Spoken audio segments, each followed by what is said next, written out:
तो दोस्तों अभी हम लोग उठे हैं और सुबह सुबह का दृश्य देख करके मन खुश हो गया।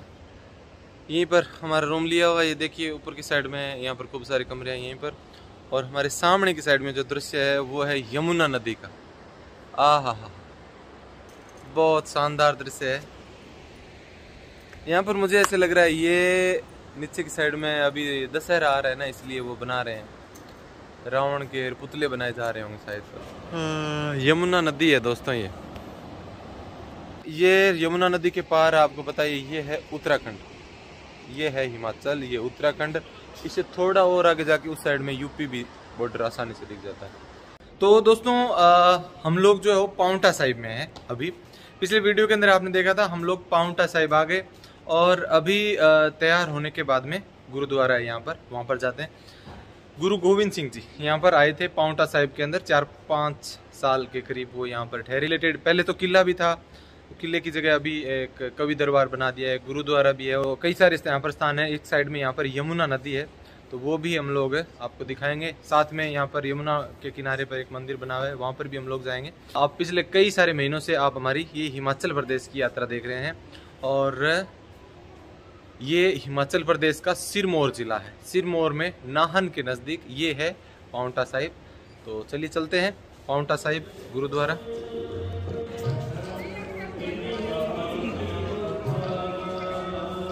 ये दोस्तों इतिहास गुरुद्वारा श्री पाउंटा साहिब का। तो यहाँ पर दोस्तों सिखों के 10वें गुरु गोविंद सिंह जी आए थे और तभी से ये पाउंटा साहिब में उनका स्थान है।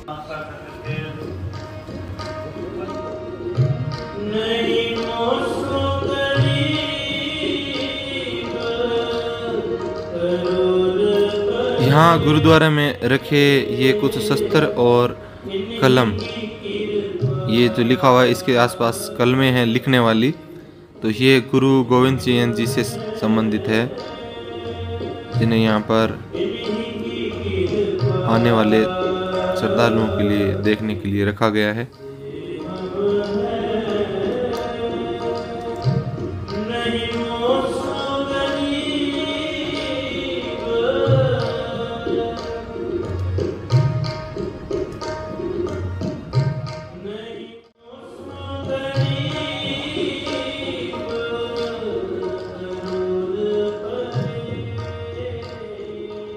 अभी दोस्तों हम लोग यहाँ पर कवि दरबार है, यहीं पर बैठे हैं और हमारे साथ में, आपका क्या नाम है? गुरुदेव सिंह जी। यहाँ पर गुरु गोविंद सिंह जी आए थे, क्यों आए थे और किस लिए, किन्होंने बुलाया था, उसके बारे में। वाहिगुरु जी का खालसा, वाहिगुरु जी की फतेह। गुरु प्यारी गुरु सवारी साध संगत जियो, आप सब सारी संगत जो कि कवि दरबार के दर्शन कर रहे हो पाउंटा साहिब में, जो नाहन के राजा मेदिनी प्रकाश के बेनती करने से गुरु साहब जी 1685 ईस्वी में अनंतपुर साहब से 500 सिंहों के साथ परिवार समेत नाहन आ पूजे। जो नाहन से गुरु साहब जी फिर यमुना के कंढे पर आकर के पाउंटिका आया। पाउंटिका आने के कारण ही पाउंटिका करते करते शहर का नाम पाउंटा साहब पड़ गया। सो यहाँ पर बैठ करके यमुना के कंढे पर गुरु साहब जी ने कवि दरबार सजाया, जिसमें उच्च कोटि के कवि 52 कवि हुए। उन्होंने अपनी कविताएं सुना करके गुरु जी को प्रसन्न किया। गुरु जी ने सोने की मोहरें और माया के गफ्फे बंडे कवियों को प्रसन्न हो करके। अच्छा। गुरु जी ने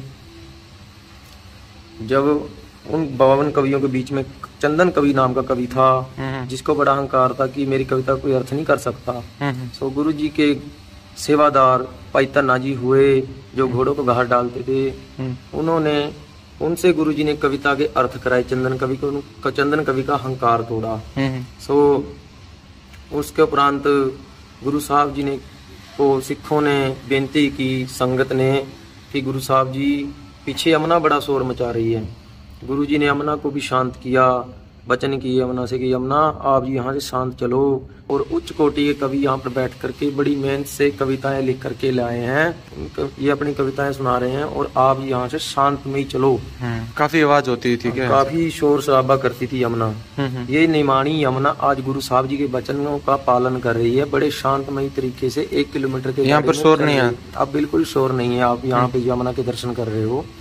तो इस स्थान का ये इतिहास है कवि दरबार का। यहाँ पर गुरु साहब जी ने जाप साहब, त्वय प्रसाद सविये, और चंडी दीवार, बचित्र नाटक, अकाल उस्तक, इन वाणियों का उच्चारण किया यहाँ पर बैठ करके गुरु साहब जी ने, दसम ग्रंथ की वाणी का। अच्छा। सो यहाँ से 18 किलोमीटर की दूरी पर भंगानी है, जो कि नाहन के राजा का सारा राजपाट पहाड़ी राजाओं ने लूट लिया था। अच्छा, नाहन के राजा का सारा राजपाट पहाड़ी राजाओं ने लूट लिया था। अच्छा। जो कि हरिचंद, भीमचंद, फतेह शाह राजा हुए, बाईधार के राजे।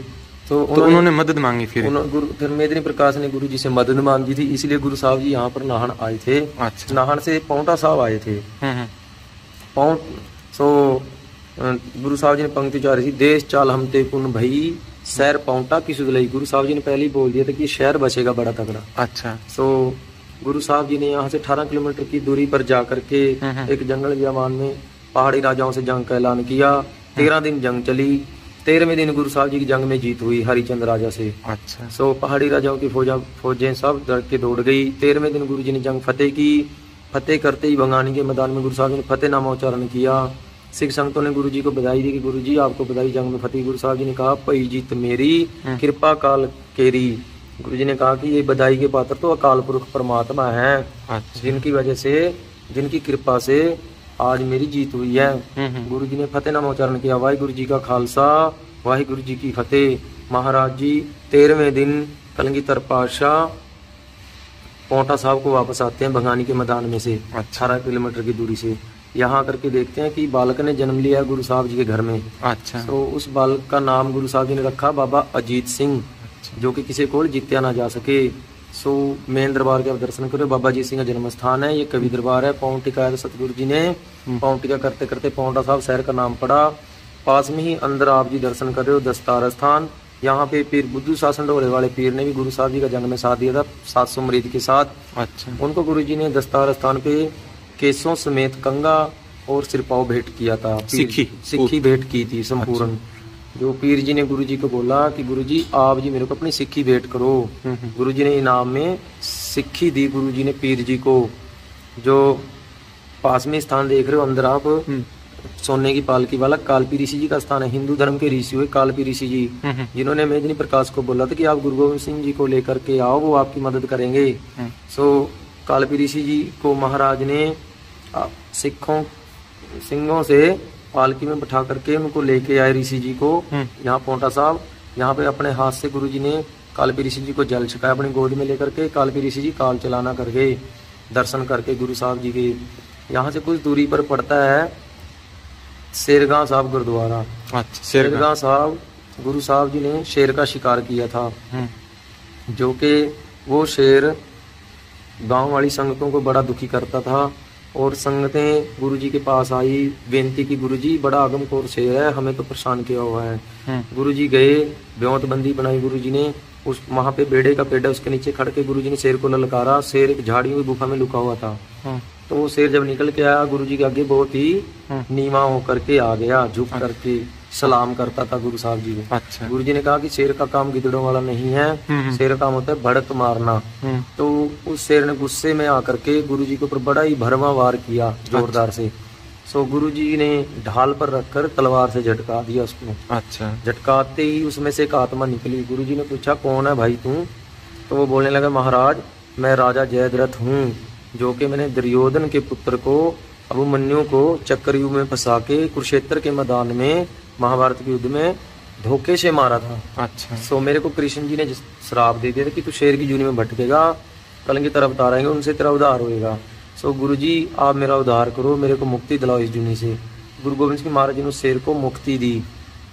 वहाँ पे आज स्थान शेरगांव साहब सुशोभित है। शेरगांव नाम है शेरगांव। यहाँ से 5 किलोमीटर की दूरी पे है निहालगढ़ गांव में शेरगांव साहब। अच्छा। जहाँ पे बंगानी का जंग हो वहाँ पे बंगानी साहब स्थान है। जहाँ पे खड़ के गुरु जी ने तीर चलाए वहाँ पे तीरगढ़ी स्थान है। अच्छा। उसके पास ही एक रणथम स्थान है, वहाँ पे गुरु जी ने थम गाड़ दिया था कि इस थम से दुश्मन को आर पार मत होने देना।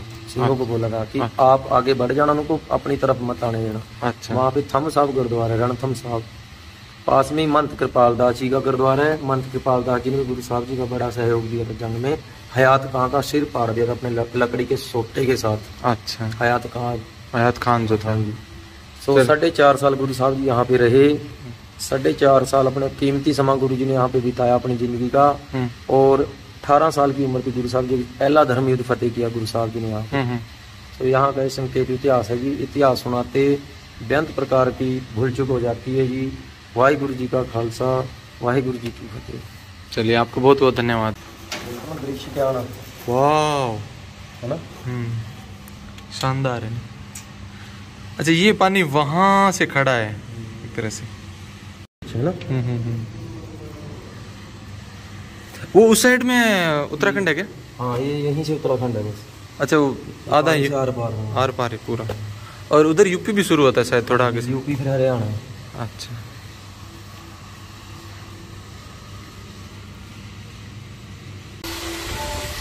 यहाँ पर पहले पुराना किला था। हाँ जी, इस जगह पर क्या जी।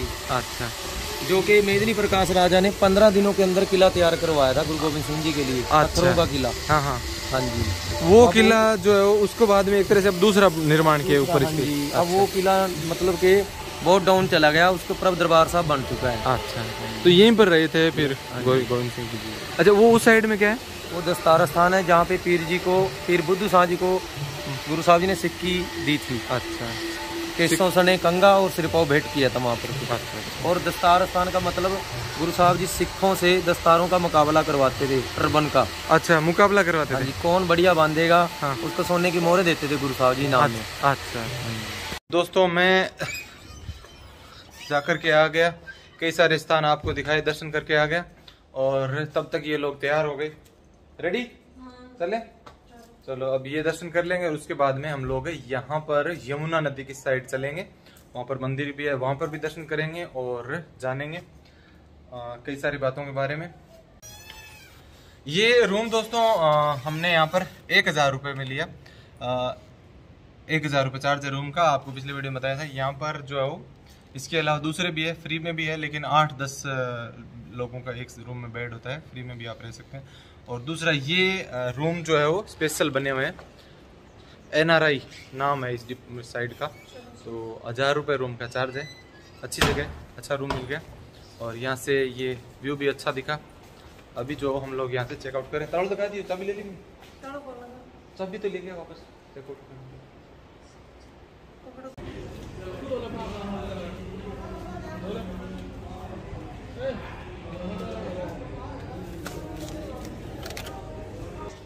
ये दोस्तों हलवे का प्रसाद है यहाँ पर, तो यहाँ से हमने प्रसाद लिया है।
अभी दोस्तों हम पीछे की साइड में आ गए गुरुद्वारा के, और इस साइड में यमुना नदी है। ये रावण के हाथ है। यहाँ पर दोस्तों कागज से रावण बनाया जा रहा है, क्योंकि दशहरा आने वाला है। तो दशहरे के दिन रावण और मेघनाथ उनका दहन होगा।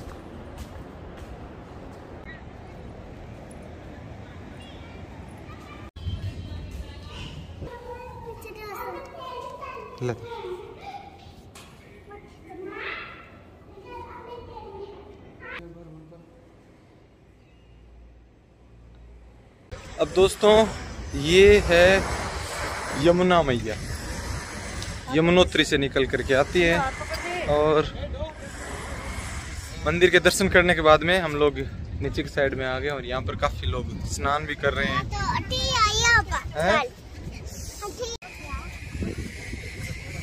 सुबह सुबह का काफी अच्छा माहौल है।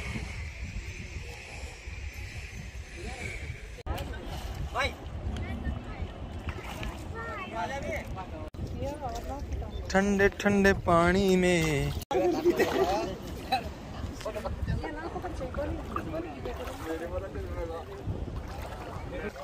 यहाँ पानी जो ज्यादा ठंडा नहीं है ना ज्यादा पानी नहीं। ये नहाने के लिए सही है। बहुत बढ़िया। जो लोग तो गंगा में इतना पानी है, ये इतना पानी है यहाँ। अच्छा इतना ही है? हाँ इतना है, लेकिन आगे गहरा है। उधर जाएंगे। अच्छा ये बीच बीच में पत्थर ठीक रख रखे हैं ना यहाँ? ये रख रखे इसी वजह से कोई मतलब किसी का जान माल का नुकसान ना हो। अच्छा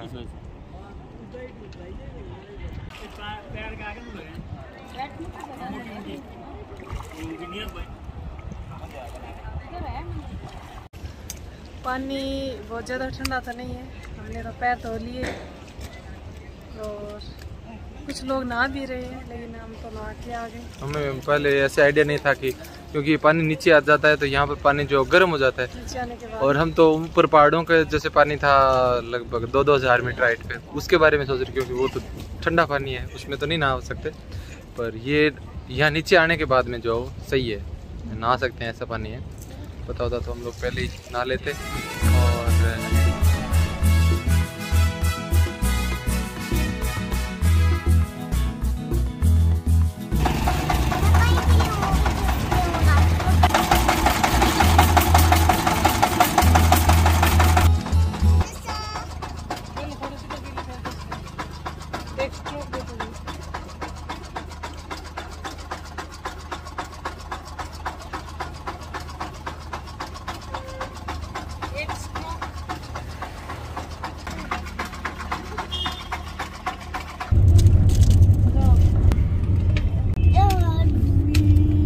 तो दोस्तों अब एक बार फिर से हम लोग वापस पहाड़ों की तरफ जा रहे हैं और अगले वीडियो में हमारा जो सफर होगा आप देखेंगे पहाड़ों की तरफ। ये समतल इलाका आ गया है और बॉर्डर वाला इलाका आ गया है। एक साइड में हरियाणा, यूपी, उत्तराखंड सब, तो पांवटा साहिब नीचे की साइड में है। अब हम लोग वापस पहाड़ों में जा रहे हैं।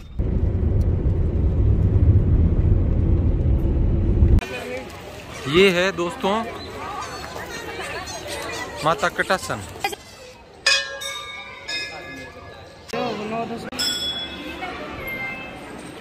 ये है माता का इतिहास। ये सिरमौर की राजधानी नाहन से करीब 11 मील की दूरी पर, और ये माता जी का इतिहास। दोस्तों कहते हैं कि कुछ टाइम पहले यहाँ पर एक जंगली शेर भी माता जी के दर्शन करने के लिए आता था। जय मां।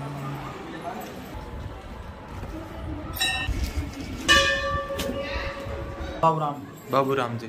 तो ये माता जी का मंदिर कब से है यहाँ पे? ये महाराज को प्राप्ति हुई, नाहन राजा जो थे ना, नाहन के राजा थे। जी जी, उनकी प्राप्ति हुई थी। एक समय उन पर कोई विशेष आपत्ति आ गई थी युद्ध आदि, उसमें जो है बहुत बड़ी सेना आ गई, तो उसमें माता का उनको स्वप्न में दृष्टांत हुआ था, तो उससे अनुसार उन्होंने यहाँ पर खोज की थी। जो चंद्रघंटा का माता का जोत पाई यहाँ पर उन्होंने ना, उसका शेर सवारी भी आई थी सर्वप्रथम, तो माता ना इनको राजकार्य के लिए विशेष है। अच्छा। केरला प्रांत से आई भी विशेष शक्ति है।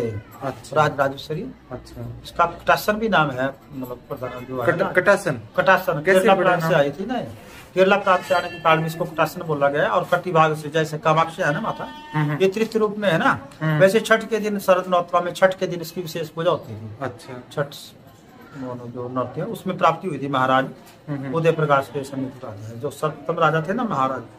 तो ये गर्क हो गया, सिरमौर की कहानी में है ना इसका, जैसे सिरमौर गर्क हो चुका था, तो उस समय उन पर बहुत कम सेना वगैरह थी, तो उसमें माता की उनको जब वो असहाय थे ना, कोई सहायता नहीं थी, उसमें माता ने सहायता की थी, सहायता करी थी उनको, विजय प्राप्त करके आए। हाँ, विजय प्राप्ति हुई थी उनकी। और विशेष और इनका विजय की मतलब सेना का जो था ना, विजय श्री सिरमौर का विशेष नाम इसी कटासन माता के नाम से विशेष।